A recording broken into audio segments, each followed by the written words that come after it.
राधे राधे, हरे कृष्णा। स्वागत है आप सभी का एक बार पुनः आपके अपने चैनल, जहां हम भगवद गीता का पाठ प्रतिदिन कर रहे हैं। तो चलिए शुरू करते हैं आज के श्लोक से। संबंध। मुझे घोर कर्म में क्यों लगाते हैं? अर्जुन के इस प्रश्न के उत्तर में भगवान अनेक हेतु देते हुए आगे के 2 श्लोकों में सृष्टि चक्र की सुरक्षा के लिए भी यज्ञ कर्तव्य कर्म करने की आवश्यकता का प्रतिपादन करते हैं। अन्नाद् भवन्ति भूतानि पर्जन्यादन्न संभवः यज्ञात् भवति पर्जन्यो यज्ञः कर्म समुद्भवः। कर्म ब्रह्मोद्भवं विद्धि ब्रह्माक्षर समुद्भवम् तस्मात् सर्वगतं ब्रह्म नित्यं यज्ञे प्रतिष्ठितम्। व्याख्या। प्राणों को धारण करने के लिए जो खाया जाता है वह अन्न कहलाता है। जिस प्राणी का जो खाद्य है जिसे ग्रहण करने से उसके शरीर की उत्पत्ति, भरण और पुष्टि होती है, उसे ही यहाँ अन्न नाम से कहा गया है। जैसे मिट्टी का कीड़ा मिट्टी खाकर जीता है, तो मिट्टी ही उसके लिए अन्न है। जरायुज मनुष्य, पशु आदि, उद्भिज, वृक्ष आदि, अंडज पक्षी, सर्प, चींटी आदि और स्वेदज जीव आदि, ये चारों प्रकार के प्राणी अन्न से ही उत्पन्न होते हैं और उत्पन्न होकर अन्न से ही जीवित रहते हैं। समस्त खाद्य पदार्थों की उत्पत्ति जल से होती है। घास फूस, अनाज आदि तो जल से होते ही हैं। मिट्टी के उत्पन्न होने में भी जल ही कारण है। अन्न, जल, वस्त्र, मकान आदि शरीर निर्वाह की सभी सामग्री स्थूल और सूक्ष्म रूप से जल से संबंध रखती है और जल का आधार वर्षा है। यज्ञ शब्द मुख्य रूप से आहुति देने की प्रक्रिया का वाचक है, परंतु गीता के सिद्धांत और कर्म योग के प्रस्तुत प्रकरण के अनुसार यहाँ यज्ञ शब्द संपूर्ण कर्तव्य कर्मों का उपलक्षक है। यज्ञ में त्याग की ही मुख्यता होती है। आहुति देने में अन्न, घी आदि चीजों का त्याग है। दान करने में वस्तु का त्याग है। तप करने में अपने सुख भोग का त्याग है। कर्तव्य करने में अपने स्वार्थ, आराम आदि का त्याग है। अतः यज्ञ शब्द यज्ञ, हवन, दान, तप आदि संपूर्ण शास्त्र विहित क्रियाओं का उपलक्षक है। बृहदारण्यक उपनिषद में एक कथा आती है।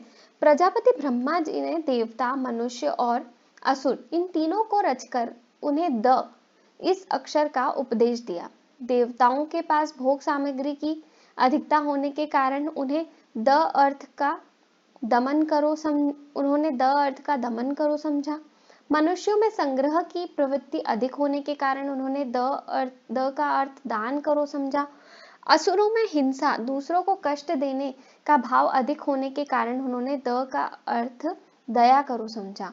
इस प्रकार देवता, मनुष्य और असुर तीनों को दिए गए उपदेश का तात्पर्य दूसरों का हित करने में ही है। वर्षा के समय मेघ जो द की गर्जना करता है, वह आज भी ब्रह्मा जी के उपदेश दमन करो, दान करो, दया करो के रूप से कर्तव्य कर्मों की याद दिलाता है। अपने कर्तव्य कर्म का पालन करने से वर्षा कैसे होगी? वचन की अपेक्षा अपने आचरण का असर दूसरों पर स्वाभाविक पड़ता है। यद्यदाचरति श्रेष्ठस्तदेवतरो जनः। मनुष्य अपने अपने कर्तव्य कर्म का पालन करेंगे तो उसका असर देवताओं पर भी पड़ेगा, जिससे वे भी अपने कर्तव्य का पालन करेंगे, वर्षा करेंगे। इस विषय में एक कहानी है। 4 किसान बालक थे। आषाढ़ का महीना आने पर भी वर्षा नहीं हुई तो उन्होंने विचार किया कि हल चलाने का समय आ गया है। वर्षा नहीं हुई तो न सही, हम तो समय पर अपने कर्तव्य का पालन कर दें। ऐसा सोचकर उन्होंने खेत में जाकर हल चलाना शुरू कर दिया। मोरों ने उनको हल चलाते देखा तो सोचा कि बात क्या है, वर्षा तो अभी हुई नहीं, फिर ये हल क्यों चला रहे हैं। जब उनको पता लगा कि ये अपने कर्तव्य का पालन कर रहे हैं, तब उन्होंने विचार किया कि हम अपने कर्तव्य का पालन करने में पीछे क्यों रहे। ऐसा सोचकर मोर भी बोलने लग गए। मोरों की आवाज सुनकर मेघों ने विचार किया कि आज हमारी गर्जना सुने बिना मोर कैसे बोल रहे हैं। सारी बात पता लगने पर उन्होंने सोचा कि हम अपने कर्तव्य से क्यों हटें, और उन्होंने भी गर्जना करनी शुरू कर दी। मेघों की गर्जना सुनकर इंद्र ने सोचा कि बात क्या है। जब जब उसको मालूम हुआ कि वे अपने कर्तव्य का पालन कर रहे हैं, तब उसने सोचा कि अपने कर्तव्य का पालन करने में मैं क्यों पीछे रहूं। ऐसा सोचकर इंद्र ने भी मेघों को वर्षा करने की आज्ञा दे दी। निष्काम भाव पूर्वक किए जाने वाले लौकिक और शास्त्रीय सभी विहित कर्मों का नाम यज्ञ है। ब्रह्मचारी के लिए अग्निहोत्र करना यज्ञ है, ऐसे ही स्त्रियों के लिए रसोई बनाना यज्ञ है। आयुर्वेद का ज्ञाता केवल लोगों के हित के लिए वैद्य कर्म करे तो उसके लिए वही यज्ञ है। इसी तरह विद्यार्थी अपने अध्ययन को और व्यापारी अपने व्यापार को यज्ञ मान सकते हैं। इस प्रकार वर्ण, आश्रम, देश, काल की मर्यादा रखकर निष्काम भाव से किए गए सभी शास्त्र विहित कर्तव्य कर्म यज्ञ रूप होते हैं। यज्ञ किसी भी प्रकार का हो, क्रियाजन्य ही होता है। संखिया, भिलावा आदि विषयों को भी वैद्य लोग जब शुद्ध करके औषध रूप में देते हैं, तब वे विष भी अमृत की तरह होकर बड़े बड़े रोगों को दूर करने वाले बन जाते हैं। इसी प्रकार कामना, ममता, आसक्ति, पक्षपात, विषमता, स्वार्थ, अभिमान आदि ये सब कर्मों में विष के समान है। कर्मों के इस विषैले भाग को निकाल देने पर वे कर्म अमृतमय होकर जन्म मरण रूप महान रोग को दूर करने वाले बन जाते हैं। ऐसे अमृतमय कर्म ही यज्ञ कहलाते हैं। वेद कर्तव्य कर्मों को करने की विधि बताते हैं। मनुष्य को कर्तव्य कर्म करने की विधि का ज्ञान वेद से होने के कारण ही कर्मों को वेद से उत्पन्न कहा गया है।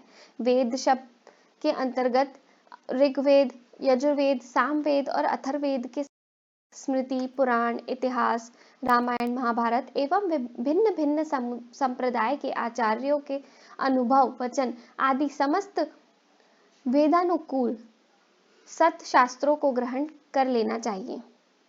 यहाँ ब्रह्मपद वेद का वाचक है। वेद सच्चिदानंद घन परमात्मा से ही प्रकट हुए हैं। इस प्रकार परमात्मा के सबके मूल हुए।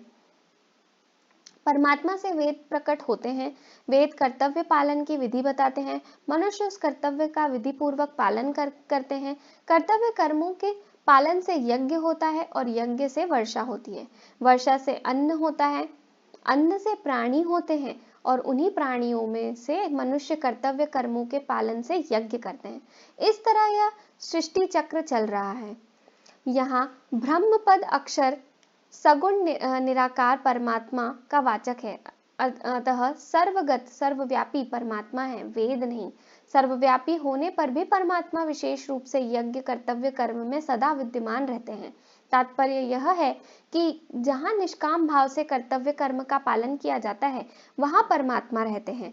अतः परमात्मा प्राप्ति चाहने वाले मनुष्य अपने कर्तव्य कर्मों के द्वारा उन्हें सुगमता पूर्वक प्राप्त कर सकते हैं। स्वकर्मणा तमभ्यर्च्य सिद्धिं विन्दति मानवः। शंका: परमात्मा जब सर्वव्यापी हैं, तब उन्हें केवल यज्ञ में नित्य प्रतिष्ठित क्यों कहा गया है?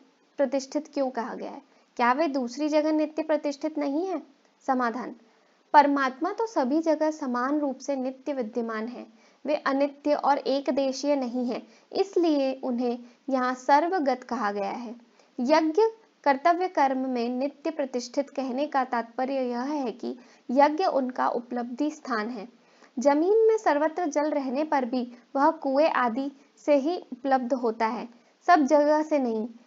पाइप में सर्वत्र जल रहने पर भी जल वहीं से प्राप्त होता है जहाँ टोटी या छिद्र होता है। ऐसे ही सर्वगत होने पर भी परमात्मा यज्ञ से ही प्राप्त होते हैं।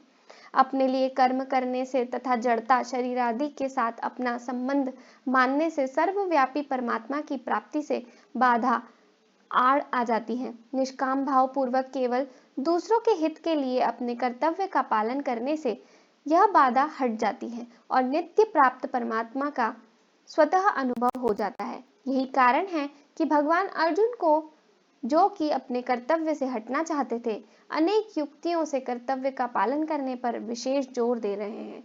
धन्यवाद। राधे राधे। हरे कृष्णा। कल पुनः मिलेंगे।